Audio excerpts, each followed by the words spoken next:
8:10 is the time now. If you have a moment, I'd love for you to stop and just listen. A very important segment that we do here on WLTV. Crimestoppers is asking for your help to solve two cold cases. One of those cases dates back nearly 14 years. Both are equally important.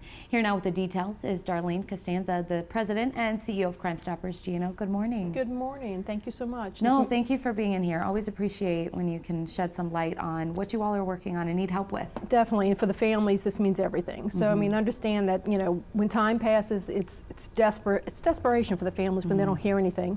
And we do have two cold cases. One was 2011, and the other one was from 2022. So, either one at this point, with no new information's coming in for quite some time. So we're hoping that maybe there's somebody out there who remembers, maybe there's somebody out there that feels more comfortable now to share that information. And I think we have photos we can also share if we want to pull those definitely. up. Well, this is Kevin August, and Mr. August was actually found shot to death in 2022, in August of 2022. And the sad part about this is he was 29 years old. He was had a conversation with a girlfriend before. He was driving back, and what we see, we actually had NOPD had surveillance footage, but it was terrible footage where there were two suspects that approached his car, and this was in the 3600 block of General Taylor Street. And that's the Broadmoor neighborhood. Here's the two suspects, and it's very difficult because it's kind of grainy, but they got into the car with Mr. August, and then a few minutes later, Mr. August was pushed out of the car. He had been shot and killed, and then they took the car and drove the car several blocks away to actually an area closer to Chef and Dale, and they burned the car. So there is not a lot of information in regards to what we're able to gather from this, but we know that these two individuals were people that we believe were the suspects. There was a person of interest put out in 2023, but nothing came from that, and that was just a person of interest that they felt that somebody might be able to share light.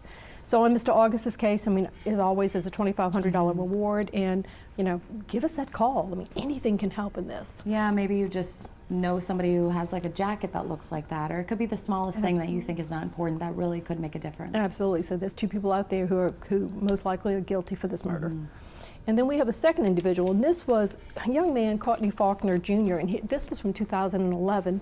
And it's so sad. I mean, he was 20 years old, and this was in Jefferson Parish. He was actually found shot to death in the driveway of a home in the 1200 block of Angus Drive in Harvey. And this young man, it's really sad because he and a friend was out. He called his girlfriend. His girlfriend picked them up, and this was in Harvey. They picked them up. They drove to Westwego where she lived, and then he wanted to bring the friend back. So he took the girlfriend's car. They drove back. He dropped the friend off, and then a couple of hours went by. It was around 1:15 a.m. Gunfire was heard, and they found his body, again, in the driveway. He was out of the car, and this was in the 1200 block of Angus Drive.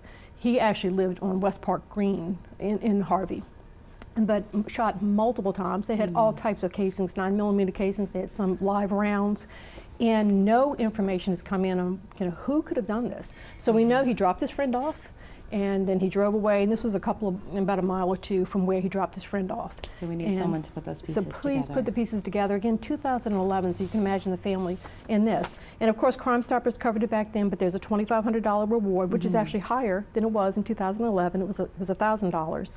But we're hoping somebody on Courtney Faulkner Jr., again, he was only 20 years old, maybe could come forward with us. And it's always hard because these families are just left wondering why, what happened, what if, and definitely hope somebody out there hears this and has that motivation to call. Thank you for going over this with us. Thank you. Always appreciate it. And if you have any information on either of these cold cases that can help investigators, please call Crimestoppers at the number on your screen. You see it there, 504-822-1111. And you don't have to give your name in order to be eligible for the cash reward, so you can remain anonymous.